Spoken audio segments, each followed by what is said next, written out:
Hello bazooka എന്ന ചിത്രത്തിൻ്റെ 6-ാം ദിവസത്തെ UAE ബോക്സ് ഓഫീസ് കളക്ഷൻ റിപ്പോർട്ടാണ് ഇന്ന് നോക്കാൻ പോകുന്നത്. വീഡിയോയിൽ വരുമ്പോൾ വീഡിയോ ലൈക്ക് ചെയ്യുക, ചാനൽ സബ്സ്ക്രൈബ് ചെയ്യുക. ഏപ്രിൽ മാർച്ച് മാസം OTT റിലീസ് ചെയ്ത ചിത്രങ്ങളും ഇനി അങ്ങോട്ട് ഏപ്രിൽ മാസം OTT റിലീസ് ചെയ്യാൻ പോകുന്ന ചിത്രങ്ങളുടെ വീഡിയോ ഒക്കെ നമ്മുടെ ചാനൽ ഭാഗം പരിശോധിച്ചാൽ നിങ്ങൾക്ക് കാണാൻ വേണ്ടി സാധിക്കുന്നതായിരിക്കും. മമ്മൂട്ടി, ഷൈം ടോം ചാക്കോ എന്നൊക്കെ പ്രധാന കഥാപാത്രങ്ങളായ ചിത്രമായിരുന്നു ബസൂക്ക.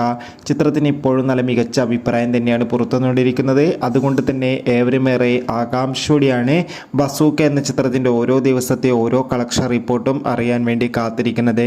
ഫൈനലി 6-ാം ദിവസത്തെ UAE ബോക്സ് ഓഫീസ് കളക്ഷൻ റിപ്പോർട്ടൊക്കെ പുറത്തുവന്നിരിക്കുകയാണ്. 6-ാം ദിവസമായി ഇന്ന് UAEയിൽ അത്യാവശ്യം ബുക്കിംഗ് ആയിരുന്നു ചിത്രത്തിന് നടന്നത്. അതുകൊണ്ട് തന്നെ 50 ലക്ഷത്തിൻ്റെ അടുത്ത് വരെ എന്നും കളക്ഷൻ നേടിയെടുക്കാൻ വേണ്ടി സാധിക്കുമെന്നാണ് ട്രാക്കിംഗ് റിപ്പോർട്ടുകൾ സൂചിപ്പിക്കുന്നത്. എന്തായാലും കൂടുതൽ ഒഫീഷ്യൽ കളക്ഷൻ റിപ്പോർട്ടിനായി നമുക്ക്